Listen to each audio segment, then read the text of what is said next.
Hi, everyone. Welcome, mi gente. Good afternoon. I am Angelita Sierra. I'm the Vice President of Strategic Brand Partnerships here at Ben. And it is my honor to be hosting our last Ben Live for Hispanic Heritage Month. Hi, ladies. Thank you so much for joining me. So, just to give everyone a little bit of context around our discussion today, we are going to be talking to these trailblazing, amazing women around what it is like to be una jefa in this industry, making boss moves. So, what does that mean? Well, what is it that you love about being una jefa? Is it that you love sharing stories and creating content? Is it that you love giving an audience a glimpse into your family life, into raising your children? Is it that you love sharing our culture and stories that really matter? I guarantee it's definitely a combination of it all. And I'm so honored to have you all with me here today. Thank you. So without further ado, let me introduce our amazing panelists. First, we'd like to introduce Laura Fuentes, also known as Mamables. Hi, Laura. Hi, thanks for having me. Of course, thank you for joining. We also have Coral Rosado, also Hey known as guys. Coral for Coral. Hi, Coral. We have Gabby Santana, the founder of Santana & Co. Thank you so much for joining. And Hola everyone. hi. And we have Gabriela Brandi as well, joining us as the founder of Avio Active. Hi guys, I'm super happy to be here. Thank you, ladies. So, without further ado, let's get into the main topic of the day, which is what does it mean to be La Jefa to you? What inspired you to be in this business, and what does that mean to you? Who would like to start? I can could start. start. Oh, go Go ahead. ahead. Oh, Gabby, you know the Gabby's has Gabby's. some. You go. Okay. I think like what inspires me is really just all the similar stories that I read. Yesterday was actually the reason why I'm here today. I posted a video and like so many people just relate to the same story that I have, and I think social media has given me the opportunity to just like see the amounts of women and just people in general that have lived such a similar life, and yet we're all like grinding every day, working hard and still achieving amazing things. So I think like personally that's what kind of drives me every single day to keep doing it, and I absolutely love it. Gabby, would you like to share? Yes. I'm a marketer at heart, and when I learned that Latinas in this industry are only 5% of the entire marketing profession, it really hit home because we are the neither number one or number two consumer in the world. So I already knew that it was a space where we are not being treated equally for the amount of importance that we are for the industry, right?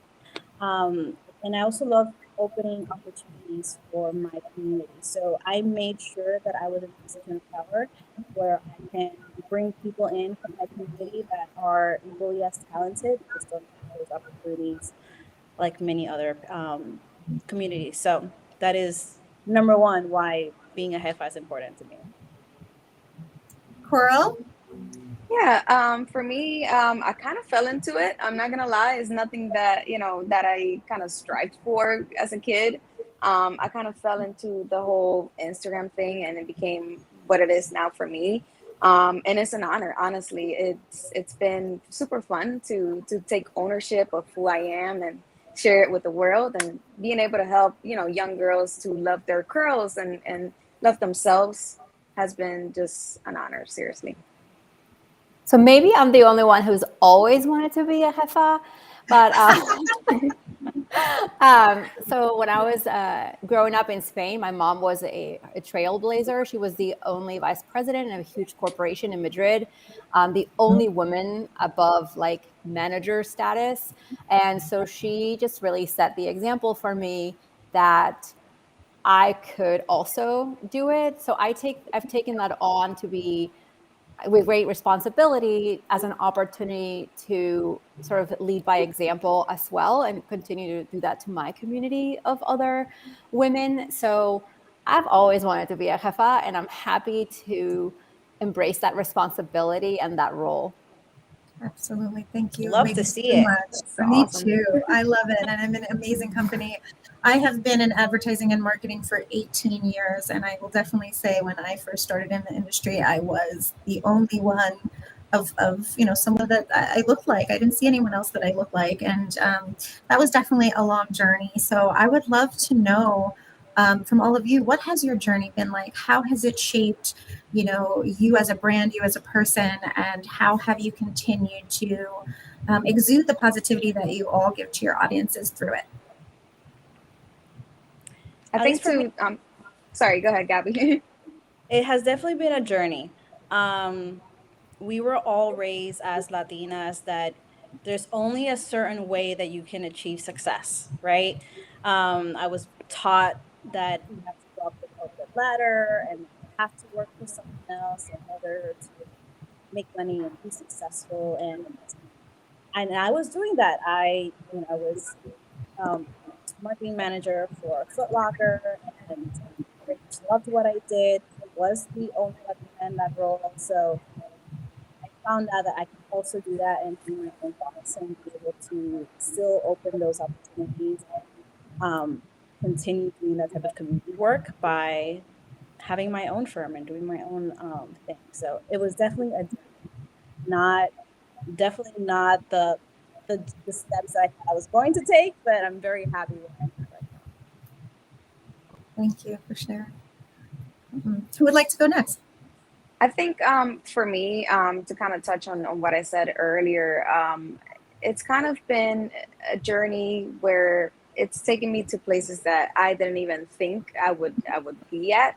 And again, I think it's just been super important to really highlight those young girls, that community that is growing up, seeing us being in these ads and these promotions. For me, especially in the hair care industry, it's been life changing, really. I know it sounds cliche, but when you see a little girl that's literally changing her life because she's seeing you, man, that just, it feels good, and seeing another Puerto Rican girl, Gabi, I'm sorry to bring our ethnicity in here, but it really means the world.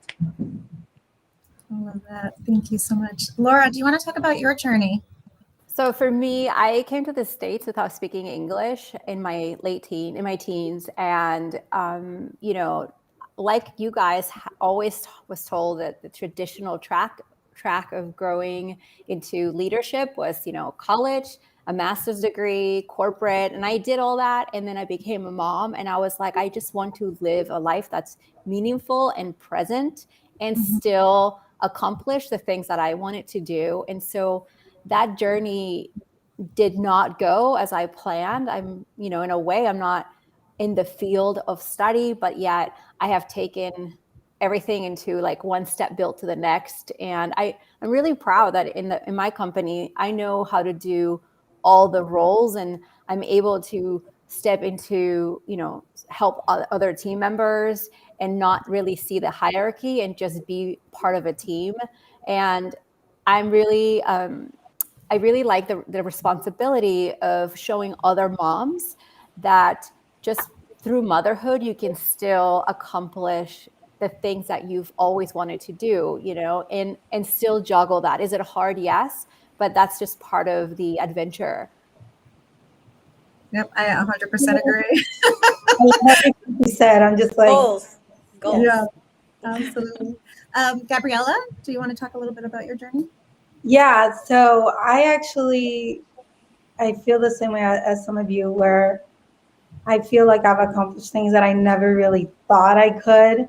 So I came here when I was 11. So when I came here, social media was not like a big thing. So I think it just started to be a thing maybe when I was around like 17, 18. Um, so in the way that I was raised, like I thought, I have to go to college, I have to get an education. I was going to be an immigration lawyer. Like I was so passionate about it. And, even in school, like I was so committed to my school. Like I had no other social life. Like to me, it was like school, extracurricular activities, and go home and do it all over again. And so when I was graduating and there was like really nothing more for me, because now I have DACA, but back then I didn't really have anything. I was like, well, what now? What am I going to do now? So, I had several jobs, but I feel like eventually when social media started becoming a thing, it was an absolute opportunity for me. And I think overall my journey, like the biggest take that I can say from it is that I was this super insecure girl that, I mean, this girl that's sitting here today is like does not compare to how I was when I was around 15, 16, where I was super insecure. I was so afraid, like I didn't know what was going to happen in the future for me. And I was so sad about it. And just even my confidence, and social media just gave me like so much confidence. I feel like I found myself through it. I found who I could be. I like now I believe that you could be anything. Really, you could go on social media and do whatever you want. Doesn't matter like if you're social, if you're an introvert, if you're like love to get glammed or if you don't, like there's just the possibilities are endless. And I think for me that's the one thing that I love about my journey is that I went from being a girl that didn't really believe in herself to now I'm unstoppable. Yes, you you are. are. Yes, you are. We all are. 100%. Thank you so much. So I think it was really fascinating before that we touched a little bit upon kind of the marketplace and how much consumer representation is Latina, or Latino, or Latinx community. And yet for so long, we didn't necessarily have a seat at the table. I'd love to hear from you. What do you think our unique strengths, are that really, brands and kind of industry and companies should kind of hear because it brings such a unique positioning to the table? I think that when it comes to Latinos and US Hispanics as a market, we are very unique, right? Because there's different ways to speak with us, especially when it comes to language. Um, and even the style of content that we like to receive. We're very heartwarming people. We are, very family oriented. We're very friends oriented. Like we are a ball of love, I like to call, right? So when you're from the other side and you're a brand and you're speaking to us, it's very different how you speak to us, right? And I think it took them long enough, but brands are slowly learning that we buy stuff, like we spend and I can give an example just with Foot Locker. Puerto Rico was always the top selling store, even more than Times Square sometimes, because we buy shoes. That is a thing. Um, Yet there wasn't a lot of Puerto Rican artists that we would collab with or any Puerto Rican brands that we would collab with. And then they started slowly seeing that, oh, these Puerto Rican artists are actually globally known, and these Puerto Rican artists actually sell a lot more than these American artists, because even American English speaking Americans also listen to this music, so maybe we should start paying attention. And that made them realize we actually need people that understand that culture within our team. And it brings me so much joy that it's actually happening. I'm thinking that it should happen 5, 10 years ago. But slowly, people that look more like us are having that seat at the table and are having those conversations. There are still brands that have a lot of work to do. But Amen. still have a lot of work to do, but at least they're slowly realizing that it's a market that they need to speak to. Absolutely. Gabrielle, you have any thoughts on that as well? Yeah, I mean, I would say as far as in what we bring to the table, there's so much that we bring, just like how Gabby was saying, like we are a ball of love. We have so much culture, we have so much tradition. And I think like I would say what separates me from like anyone else is that like our content is just so authentic. we're not pretending. We don't have to try. Like, this is what we live and breathe. Like, this is how we were raised, and sometimes I feel like brands like to push us to be a certain way. And we just know it doesn't work because we know that our people like we just know. We can tell. I can look at a piece of content and know, like, is this authentic or is this not? Is this pretending or is it not? And I think that that's really what separates us, is that we really don't have to pretend, because there's so much richness to our culture that there's so much to share, and people love it. People love to see it. And I think we don't really have to try really hard to, when it comes to like talking about a product, because we really stand by our values. And I'm sure every lady that's in here, like, I know none of you are promoting something you don't believe in. Like, I know that you're the type of person that is like, you know what, if this doesn't align with my values, like, I'm not talking about it. Because we really are the type of people that, like, our parents instill like so much value, like these like important things that we just never give up, because they're what makes us who we are. So just like Gabby was saying, like, brands are kind of paying attention now, but I think what really needs to happen is that more people that look like us, and any other person of color, like, they need to be in those rooms of the people who are making the decisions. Because at the end of the day, we're influencers and we can sell our stories as much as we want. But if, like, we don't have people that are out there fighting for us, then we're kind of on a dead end. Like you. I got you, ladies, I promise. Thank you. I agree 100%. So I'd love to know a little bit about, why or how you started your social media channels and platforms, and how has it changed through the years, and what are you most proud of? Laura, would you like to start? Yes, so I started 10 years ago. So I am the dinosaur in the room, folks. And I started before all of the social, and there were so many platforms and so many outlets. And I remember when Facebook was like the only thing, and I just saw it as a platform for me to amplify what was important, what I was creating, and what I had to share with as I built a community, right? And it was an inexpensive way of marketing when 10 years ago, when there was no marketing for a blog or a website, just by really creating helpful content. And I mostly create a lot of, I do a lot of mom lifestyle and health and wellness, but in the food space specifically, for me, it was about creating recipes and content that connected my roots and my values with what was trending and healthy and what I wanted to feed my family. So a lot of things, oftentimes I think the disconnect in the brand is they forget that, yes, it's trending, but we still want to create food that connects us with what our grandmother cooked. And for me, I felt like social media was a platform for me to share one thing with many. And as more platforms have become available, I've embraced them. I love creating video because I'm able to connect with my audience really and be my most authentic self in 3D, on YouTube, as opposed to other places where perhaps like the attention span is shorter. So the journey has been very adventurous, but the dinosaur has embraced it, and I love it. You are not a dinosaur.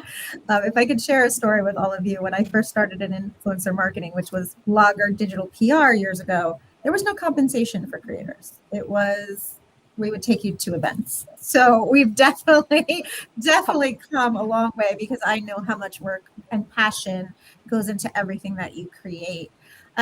Gabriella, I'd love to hear a little bit about how you started, why you started, and your journey as well. So my journey started because I was undocumented. And like I said, I had several jobs. So I have worked so many crazy jobs. It's actually ridiculous. But I just I hated working. I hated working for someone. Like, I was like, I can't. I wasn't made for this. And I kind of started at first when I think I was like 17. I started making like high-waisted shorts. They were like becoming a trend at the time. And I was like, I'm gonna make this. So like I would have people come to my house and I would measure them. Mind you, I do not know how to sew or anything like that. I was like on YouTube, like, how do I do this? And they were just kind of like a hit. Like people really loved it. So people started following me and I grew to like maybe like 15,000 followers. And I was like, oh my God, like who am I? You know, and that's when I feel like I was like, oh wow, like people like what I'm doing, you know. So it gave me like a little sense of like confidence. So after that, I mean, I did so many things. I did like some modeling. Then I got into fitness, and like the journey has been long. I would say about 5 years, where I was just doing like whatever I thought I should be doing because I think that's what we all do in the beginning. It's like do what I'm supposed to do until eventually you get to a point where it's like, okay, what's my purpose and why am I doing this? And we try to get kind of like into the root of like who we want to be known as. Um, so with time, I got into other things like beauty and lifestyle and, you know, fashion. But recently I've been really into just like talking about Latinos and raising awareness for that because I'm like, what am I doing? And just like how we've been talking about these like inequalities and discrepancies, like I started like really noticing them, especially because I feel like right now I get a lot of like insight of how brands think, and it's because I have an agency now. And ever since that, I've gotten this like insight of like what brands are looking for and how I have to like clean up my brand. Like I was asked to clean up my brand. It's like, what is that? What is that? What does that even mean? Like, and it's like, do you look marketable? Like, is this what brands are looking for? And it's like the way you dress and the way you look. And so I think a lot of people or a lot of brands may have thought that like my Instagram was too sexy or too this. And so then I had to find ways to kind of be like more modest. And honestly, it's been like the longest journey, but I think, like I said, it's like it gave me an outlet to somebody that didn't have really any options. I didn't have any options. You know, I didn't get DACA until I was 20-ish, like 21 or 22. By then I was like a grown woman. So it's like, the fact that I was able to build a platform and create a business out of it, you know, come up with my activewear brand, it was just everything to me. Yeah. I Gabby, have a did you have a question for- build? Yeah, I have a question for Gabriela. Yeah. Do you think that they've tried to put you in like a Latina bubble? Oh yeah, 1,000%. And I love that I have the type of management where we can have these conversations and I tell them how I feel. And I've even said it like, I don't want brands reaching out to me for Hispanic Heritage Month. Like, go away. No, like I because that is the truth. It's like sometimes they're checking a box and they're like, well, we gotta like put this Latina or a brown girl or a black girl or this or an Asian girl, like, and obviously we all know that it's crap, you know, because we have so much more to offer. And I feel like brands are slowly doing things because they kind of have to, because at this point, if you're not doing this, like you might get canceled. But where I've been at recently and my thought process has been like, there needs to be a movement for Latinas. There needs to be more Latinas speaking up. And that was including me. I wasn't talking about this stuff. I was just trying to do things for myself. I was trying to get brand deals, you know, like what each and every one of us do. It's like we're trying to look out for ourselves. But then it's like, let's step away from that and think like, are we doing something that's going to help the creators that come after us?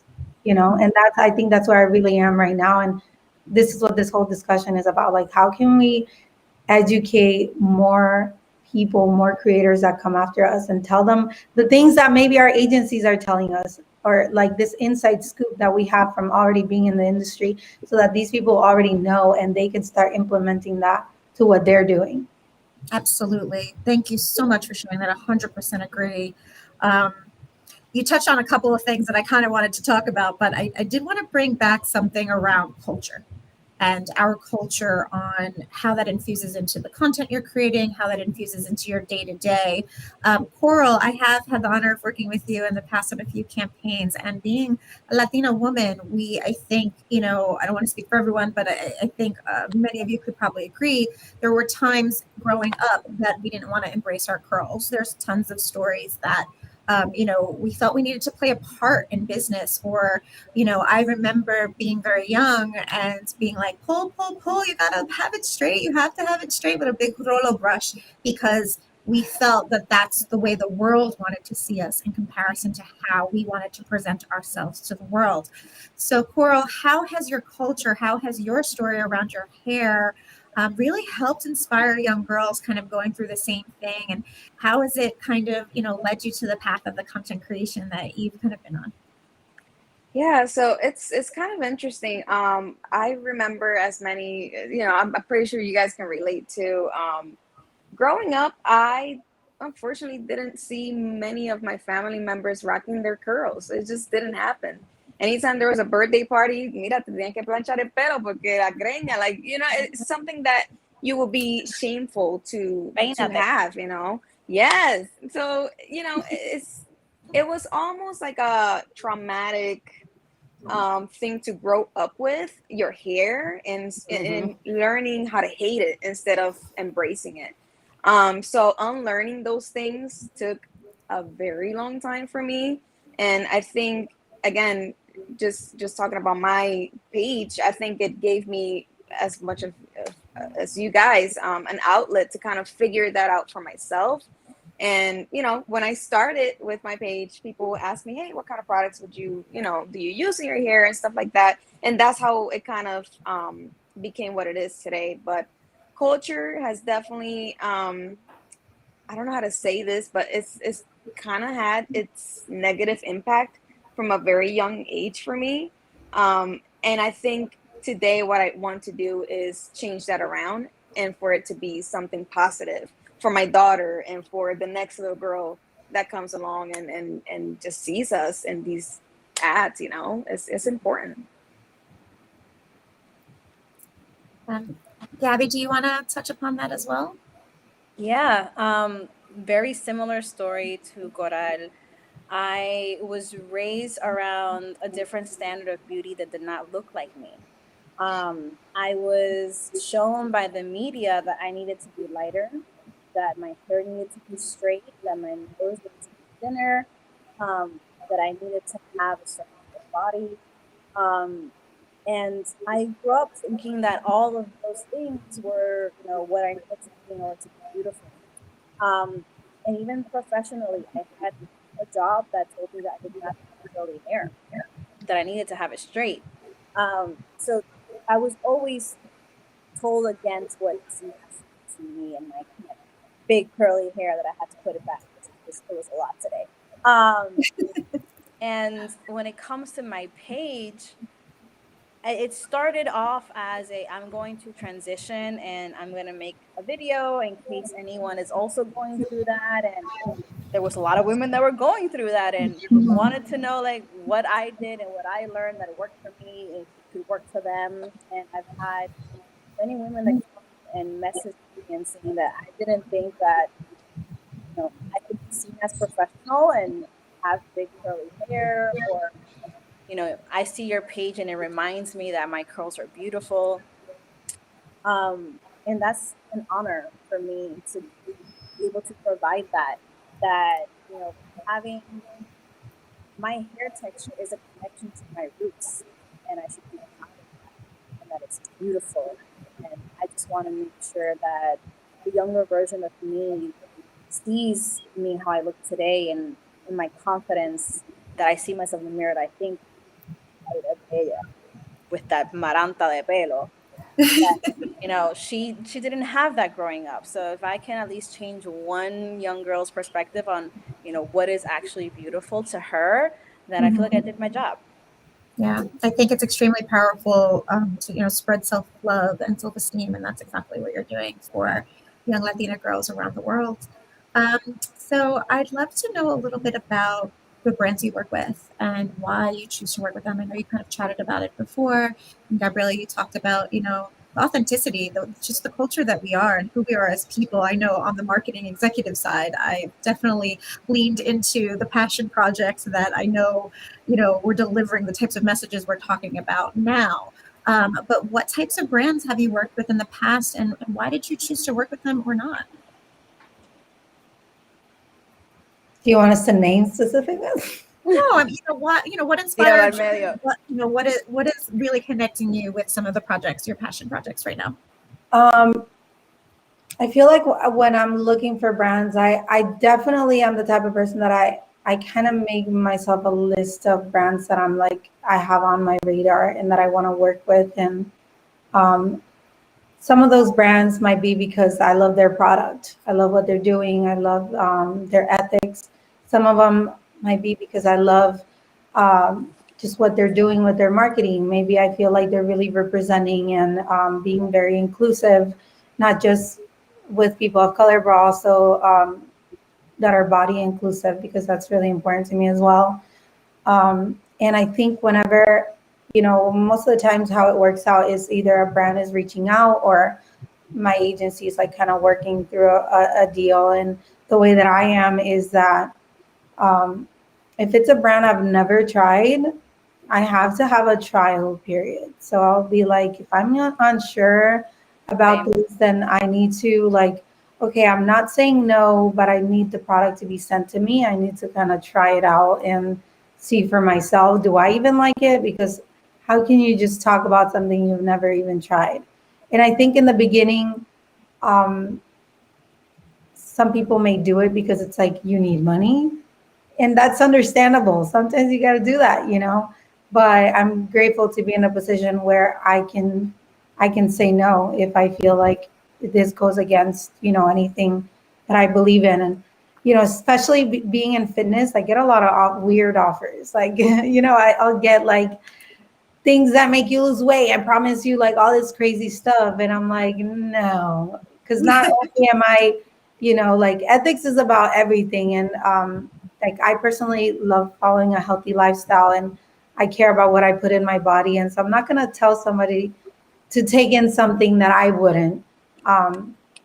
So definitely has to, make sense with what I believe in. It has to be a product that I think is good, especially even if it's like clothing, like I need to see it, feel it. Like I'll tell you, is it worth the money? Like, do you need to size up and down? Like I personally just love that being honest about it. And I'm like, if you're the type of brand that you don't want me to be honest about your product, don't work with me, because I might have a brand deal, but I might say like, hey, this is the downfall I didn't like, but this is the good thing that I like. Make your own choice. You know what I mean? Absolutely. And sometimes, like, I feel like there's some brands that will take the creativity away from you. And I'll give an advice to that because I've had that where it's like I submit my content and they want to make it so like fake looking. It's like, say this, say that. I'm like, I don't even talk like that. Like, why would I do that? And in the beginning, I might have done it a couple of times and then felt bad about it. I don't feel excited posting it because I'm like, I'm not excited about this content. So that's the other, I would say the last thing is that I have to be excited about what I'm posting about and excited about the content itself that I made. Otherwise, like I'll just have to say to a brand, it's either the direction I want to take it or this is not really going to work out. Absolutely. We're kind of talking about my next question, which is interesting. What challenges have you overcome that you felt like you couldn't really be your authentic self? We couldn't represent ourselves the way that we wanted in this space. Laura, have you had examples, in your career like that or within the food industry as a whole? Well, I often think that just because we feel maybe sometimes underrepresented, or that even our audience also, I feel like we, or myself, for example, I do work harder. I find myself really pushing through just to prove to myself and also to my audience the message that I'm trying to relay, whether it's health and wellness. Like if I'm trying to inspire people to really be present with their family, the challenge is to look at yourself really objectively and go, am I doing what I'm preaching? Am I behaving my authentic?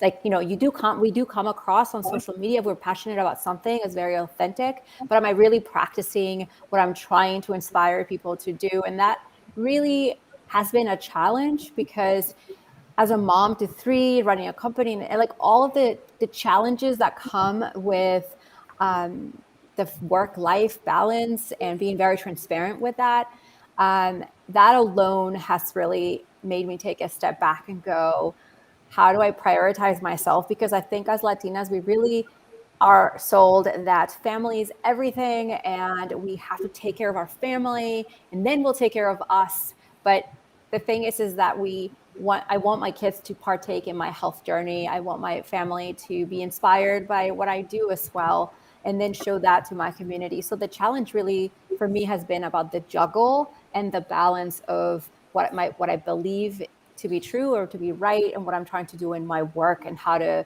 put that out authentically. Gabby, any thoughts? Ooh, many.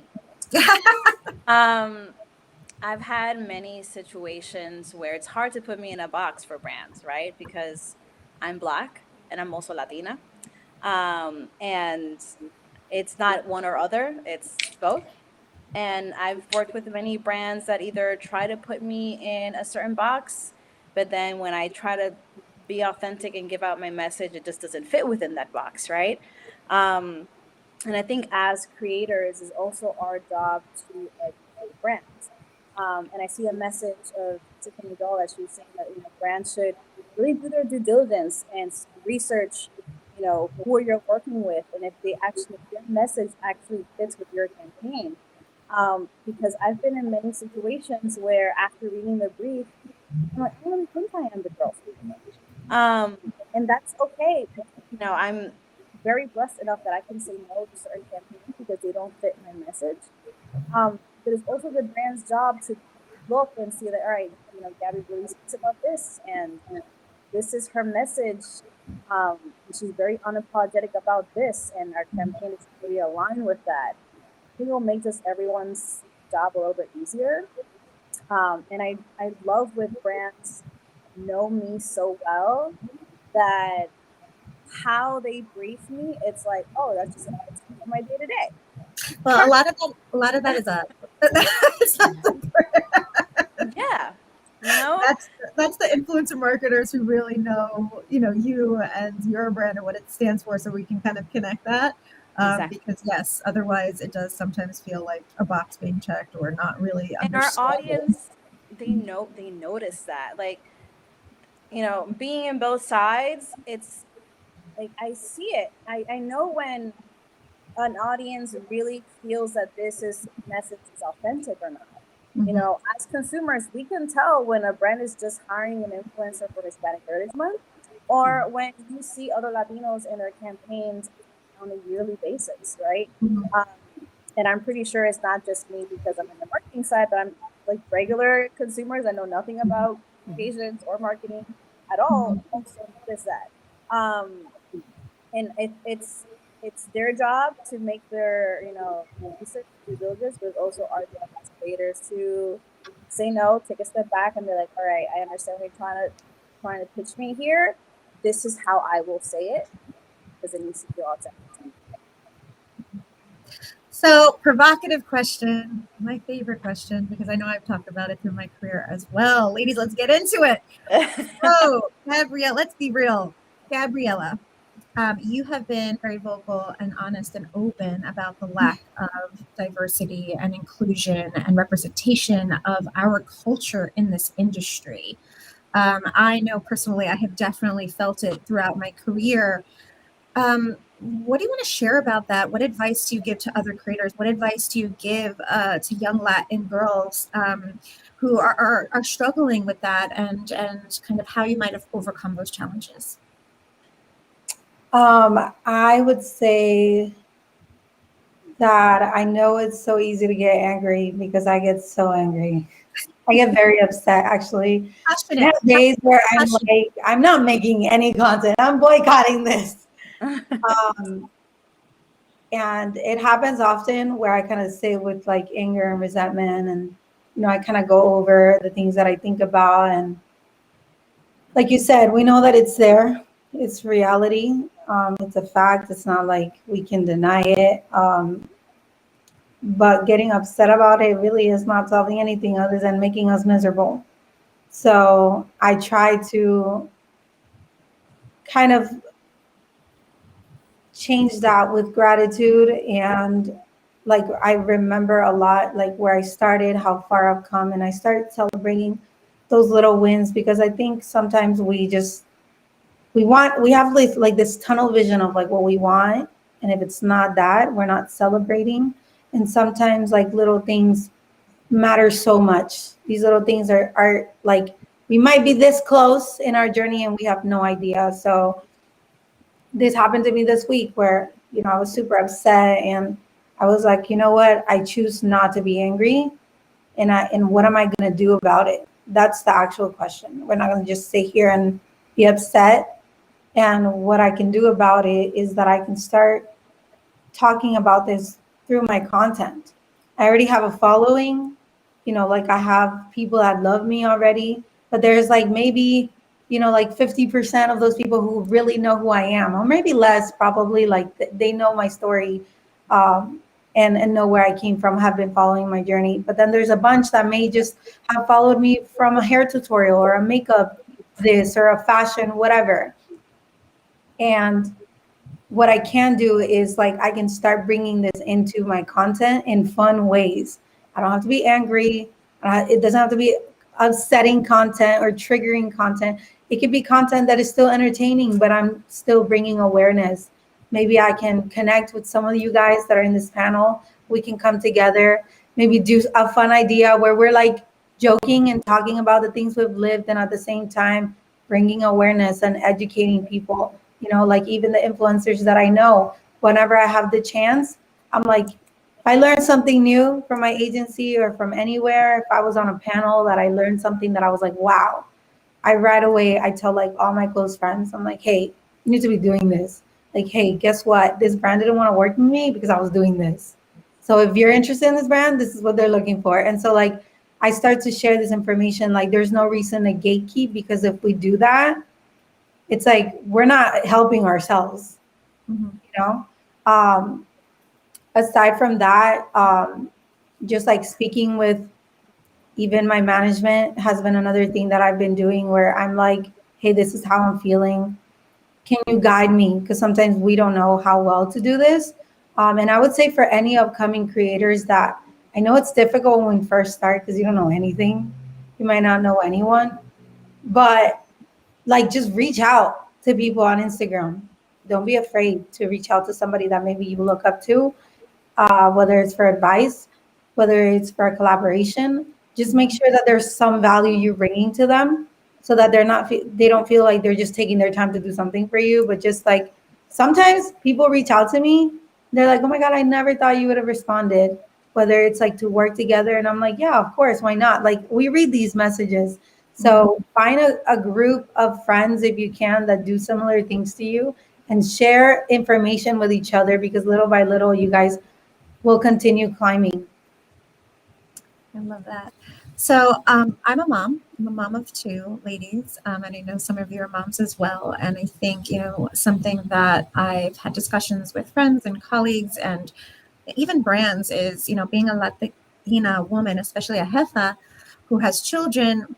That generational passing down of changing our story is so impactful and so inspiring. So to Coral and to Laura, what does it mean to you to be a Jefa Latina mom in this space? And how are you continuing to pass down to your children the impact and the power that we have as a community? Oh man, it's a lot of pressure. It's different when you're a parent, and you have a little girl literally just looking at every move that you're doing. Looking at yourself in the mirror every day, it's different when somebody's looking straight at you. So just living your truth. I think a lot of what we've talked about so far kind of stands for.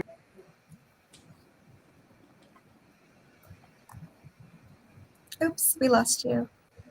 She was saying a lot of amazing things. Laura, do you want to pick up? Sorry, I'll pick Coral. up. Yeah, no, when she comes back. I think just like Coral said, it does change things, because then you realize the responsibility to not just, push forward for yourself, but to pass on that baton, right? Pass on your knowledge, pass on your heritage, pass on the things that as like they say, hindsight's 2020, and you just want to sort of pick your kids, you want them to absorb. Like my kids were born and raised in the States. So for me, I feel like I have to work really hard for them to absorb that Spanish culture. And we talk about things that perhaps were not talked about when I was young. I discuss money, I discuss brands, discuss my business. It is part of the family conversation, because I feel like that does change things, right? And at the same time, they call me out like, well, mom, you said you got to do this. And so it's almost like I feel like I'm part of a different team at home as well, that because I want them to have that example, right? I do. It's almost like for the next creators, we want to share with them what's working, what's not. So when they they get that advantage of jumping into where we are, right? With some of us, like I said, 10 years into learning the industry and working with brands and make it into a business. And now it's, like those tips and tidbits, the same things I've applied to working with brands and my business, I can do that in life culturally with my kids. So they can carry that on. For sure. That's so cute. I love hearing that. Makes me so happy. I love hearing it as well. And I think, the kids notice, and I think our nieces, nephews, any children in our life definitely feel that impact, and your audiences and some of the young teens that are following you as well, they're inspired. So that being said, since we're talking kind of about that, younger version of ourselves, do you have any advice that you would have told yourself when you were younger, that you'd want to kind of share? Because I think that you've come so far in being these powerful jefas and building your own brands and being entrepreneurs and having self-love and self-awareness to achieve your goals. What would you have told yourself then? Okay, I guess I'll go. Oh my God, I used to be in such a rush. Like I still am sometimes. And I wish I could just tell myself, like, relax. It's gonna be It doesn't have okay. to be perfect. Yeah, like it's gonna be fine. You're 16, relax. Like you have so much time. Like I feel like as humans, we're just wired to want more and more and more. And I just wish that when I was younger, I just like, I don't know, I wish that I cared about like the dumb things, like my high school crush or what my friends said, like I had all this weight on my shoulders of like, how am I going to take care of my parents? And how am I going to get us out of here? Like I had all this responsibility on me, and guilt. And I don't know really where that stems from. I think that that's very common in our culture where like from a very young age, we're like, I'm gonna help my mom. Like when I'm older, I'm gonna buy her this house and I'm gonna do this and they'll never have to work. And so I had that mentality at a very young age and I thought I was way older than I was. And so I've definitely been in a rush for a lot of things. And the not knowing would kill me. Like I just needed to have control of my future and know. And it's like, we can never have that. We just don't know what's gonna happen in the future. And I just wish I could live, I could have lived like more on just following the flow and going with life and appreciating what was happening to me in that moment. And so now that's what I do now. That's what I preach to myself on a daily basis, even though I find myself in that same cycle of like, I want to be this and that. And it's like, no, there are other steps and there are other things that I have to enjoy, like enjoy that process of getting there. Because now I look back And I'm like, wow, those were the days. Go back to those days, man. A lot less bills, right? Right. What was I so worried about? Laura, what would you tell your younger self? I would tell my younger self to be more present. I think I'm much older than some of you here, and time flies by really fast. And I think I never realized, everybody says that, but no one else, you don't experience it until really time flies. And all of a sudden you go from babies to teenagers who are about to drive. And I'm like, oh my gosh. And then it's okay to turn into your mother, because I see that and I'm like, oh, it's so great. She passed it on to me, and I really cherish that. And I wish like I hadn't resented some of my mother things. And a lot of that is culturally, but it's just so great to live those things now. And I'm very appreciative of the present. Gabby? Oof. I would have told myself to buy crypto sooner, like the moment it came out. I would have told myself to get on YouTube the moment it came out. Oh yeah. I know, honestly, I grew up, like I've always had 2 to 3 jobs my entire life, right?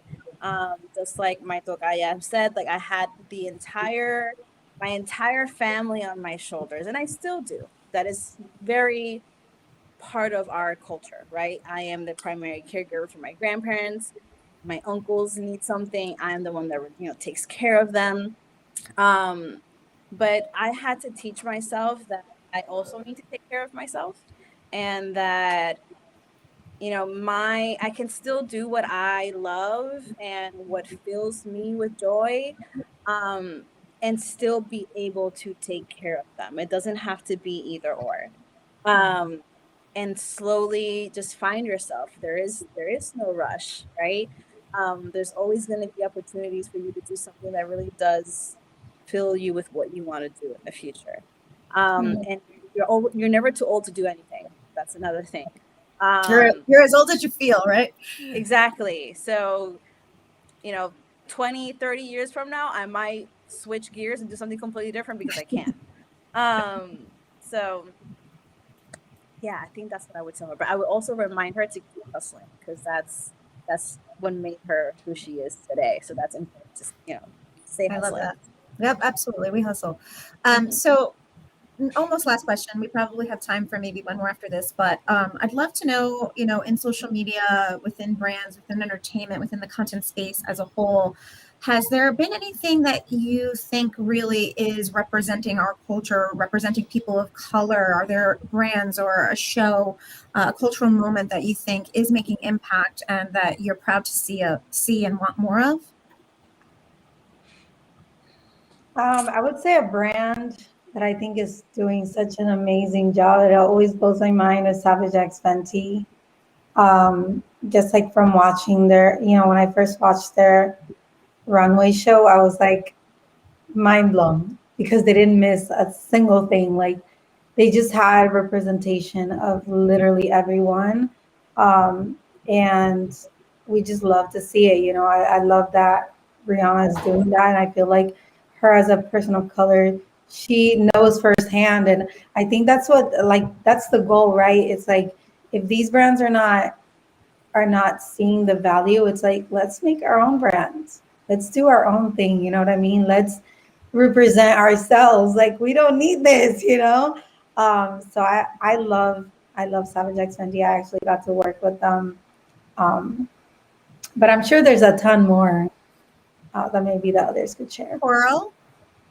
Honestly, I've always been obsessed with Target, but I think they've been doing an amazing job highlighting just Black content creators and designers. And anytime that I walk in there and I see a picture of a Black or a brown person, I'm just like, yes, because we deserve it. We And a lot of finally, our we friends. deserve it. Yes, it's amazing. So Target, shout out to you.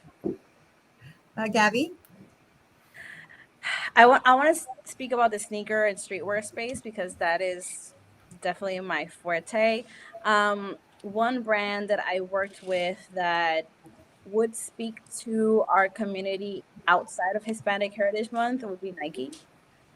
Even though there is work of improvement, there were many campaigns that were focused around Latina women that weren't speaking Spanish. I'm like, there's something missing here, guys. I'm like, oh, right.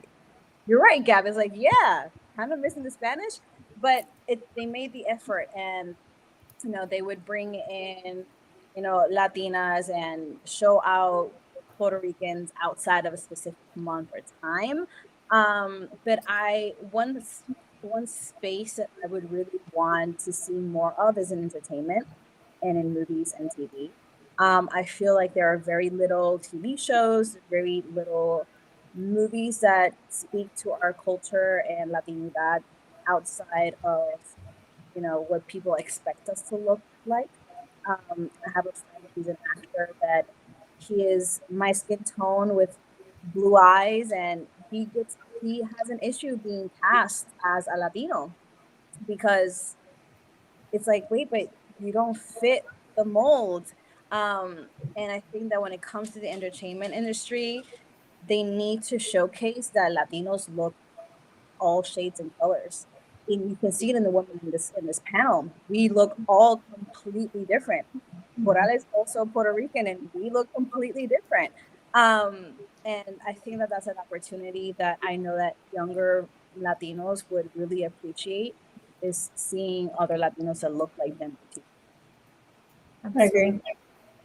Laura, any thoughts or platforms? So I've just been really fortunate to work in the food space, because I feel like it's outside of messaging, using a lot of food as an ingredient really has given me the opportunity to stretch and be very creative and showcase things very differently than I would if I could take any ingredient and really make it as authentic to any of my grandmother's recipes, or really take a new spin on it.